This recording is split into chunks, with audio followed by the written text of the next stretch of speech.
त्यांचे खास मित्र आंबेडकर चळवळीचे खंदे समर्थक आणि नेते सन्माननीय जयवी पवारसाहेब येथे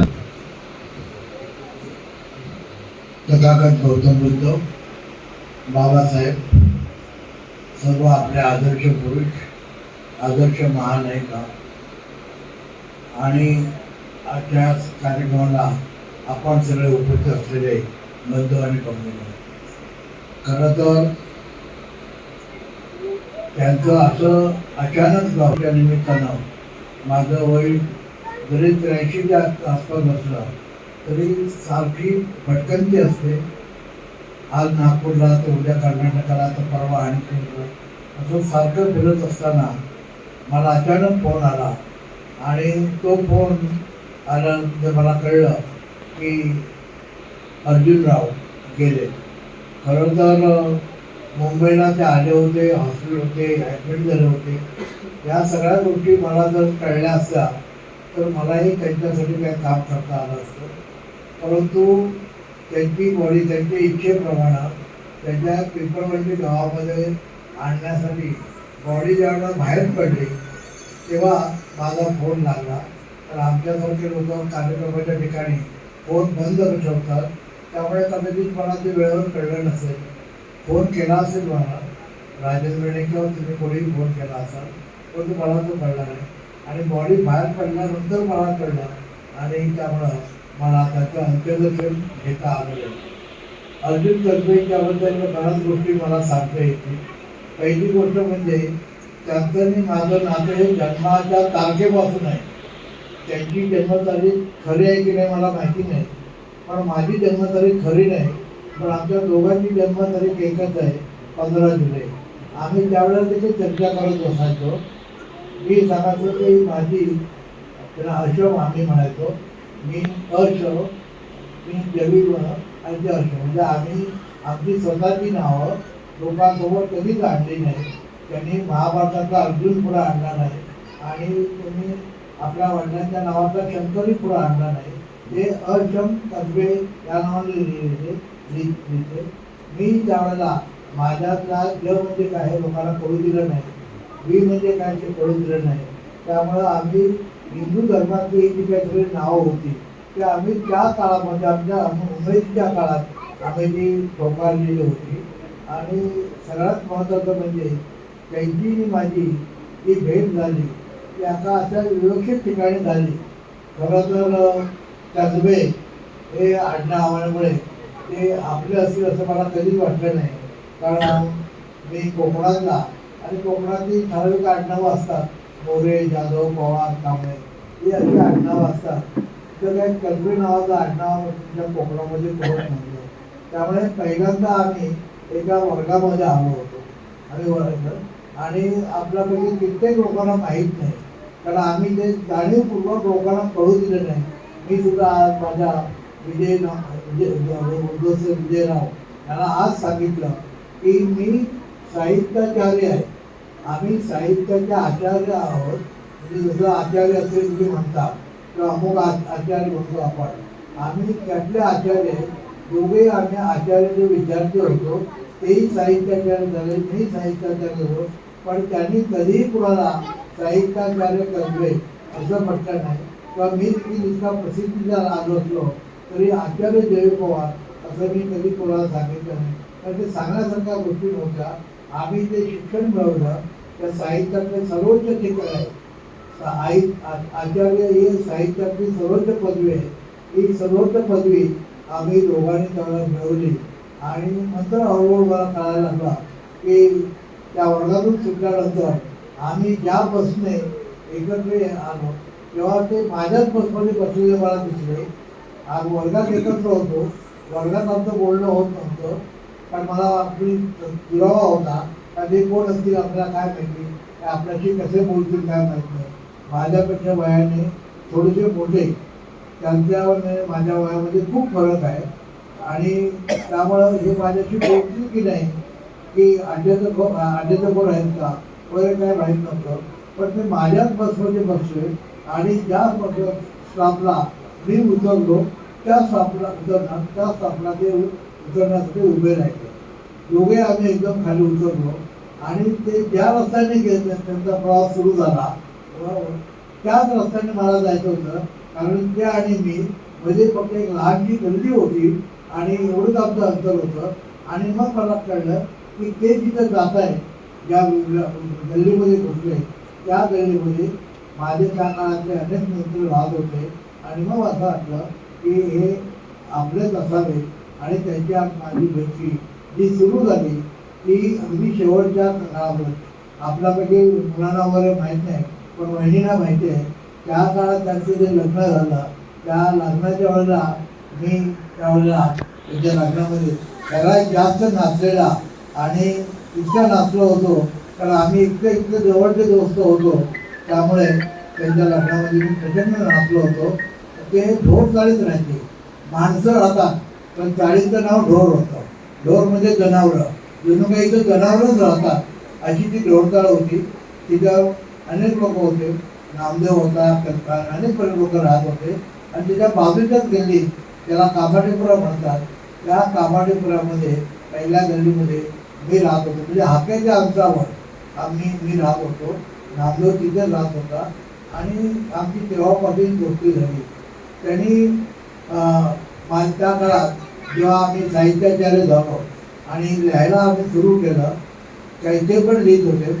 ते त्या काळामध्ये आपल्याला सांगतो, जुन्या काळात आपल्यापैकी कुणालाही माहीत नाही, जुन्या काळात ते रिपब्लिकन पक्षाचे कार्यकर्ते होते. ससाणे नावाच्या ग्रस्तांनी मला त्यांच्याबद्दल खूप सांगितलं होतं.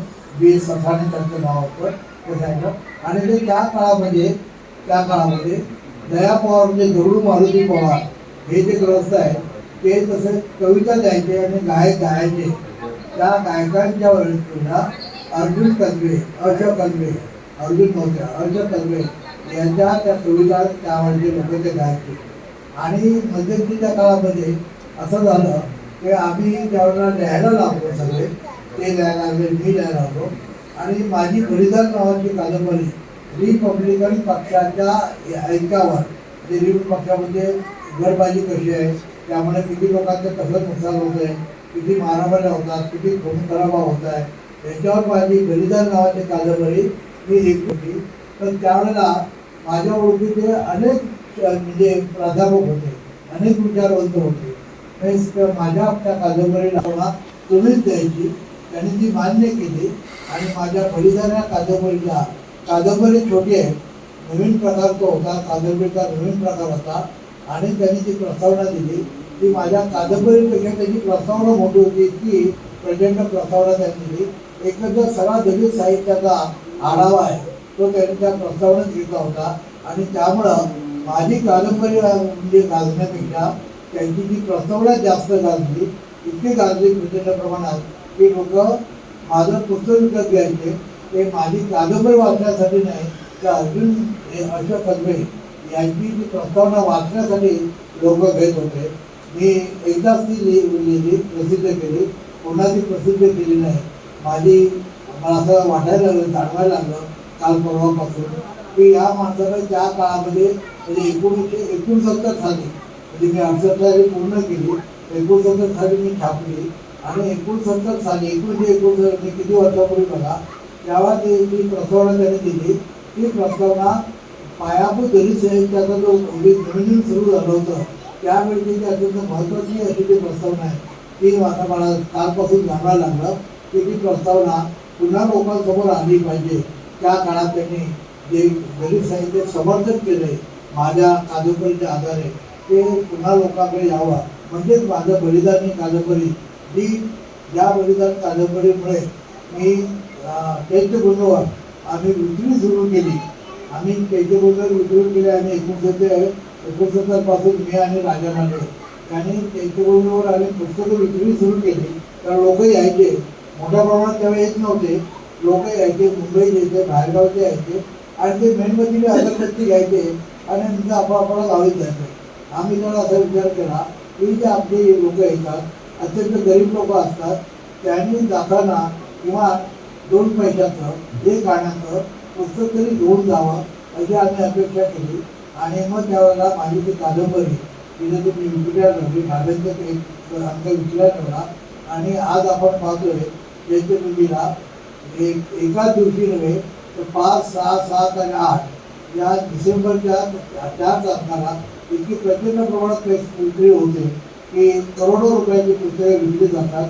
ही चैत्यभूमीलाच नाही, ही दीक्षाभूमीला होतात, तिकडे तिकडे होतात, महाडला होतात. आणि ती पुस्तकं ही त्या काळात जे पुस्तक काढलं ते बलिदानी कादंबरी होती आणि त्याची प्रस्तावना त्यांनी दिली होती. मला असं जाणवायला लागले की ते पुस्तक पुन्हा एकदा लोकांनी वाचलेलंच नाही, पण 1969 सालातली आता पिढी आता शिल्लक नाही, तर त्यामुळे ते पुन्हा एकदा पुस्तक बाजारात आणावं असं मला वाटायला लागलं. मी राजेंद्रशी या बाबतीत बोलले आणि ते पुस्तक पुन्हा एकदा बाजारात आला.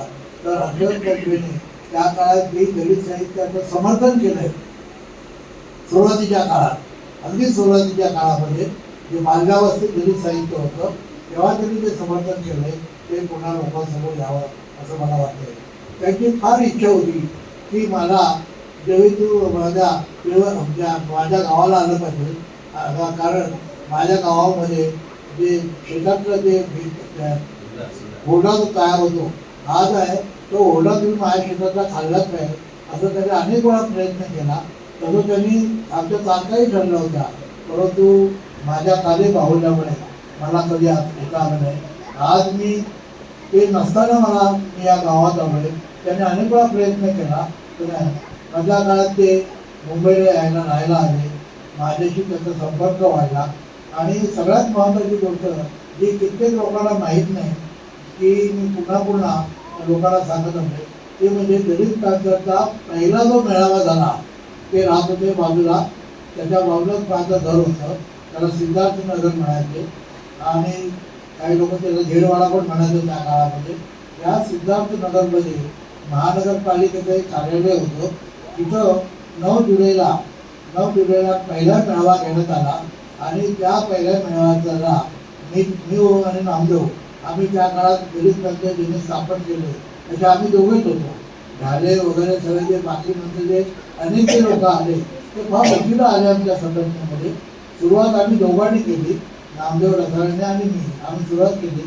तर त्या कार्यक्रमाला नामदेव होता आणि मग या कार्यक्रमाचं अध्यक्षपद कोणाला द्यायचं, कार्यक्रमाचं अध्यक्षपद कोणाला द्यायचं असा जेव्हा आमच्याजवळ प्रश्न आला तेव्हा मी आणि नामदेवने दोघांनी निर्णय घेतला की या कार्यक्रमाचं अध्यक्षपद हे कल्पेना द्यायचं. आणि दलित पॅन्थरचा जो सगळ्यात पहिला जो म्हणजे हा झाला मेळावा झाला, युवकांचा मेळावा झाला, त्या मेळाव्याचा मी संयोजक होतो, नामदेव त्याचे वक्ता होता आणि त्याचं अध्यक्ष हे अर्जन कर्वे होते. त्या कित्येक लोकांना माहिती नाही, परंतु माझं जे दलित पॅन्थरवरचं जे पुस्तक आहे त्या दलित पॅन्थरच्या पुस्तकामध्ये मी त्याचा अनेक वेळा त्याचा उल्लेख केलेला आहे. आणि इतकंच नव्हे तर काही वर्षापूर्वी या लोकांनी वाद सुरू केला की दलित पॅन्थर ही नेमकी कधी स्थापन केली, कोणी स्थापन केली, कधी आली, याबद्दलचा जो वाद निर्माण झाला तेव्हा मग मी अशा कर्वेंच्याकडेच गेलो आणि त्याला सांगितलं तुम्ही तुमच्या हँडरायटिंगमध्ये तुमच्या हस्ताक्षरात तुम्ही लोक सांगितलं पाहिजे की ही दलित पॅन्थर संस्था ही नामदेव ढसाळ आणि दिलीप पवार या दोघांनी स्थापन केली. तिचा जो पहिला मेळावा झाला त्या मेळाव्याचा अध्यक्ष मी होतो आणि त्या मेळाव्याला हे लोक हजर होते. हे तुम्ही अधिक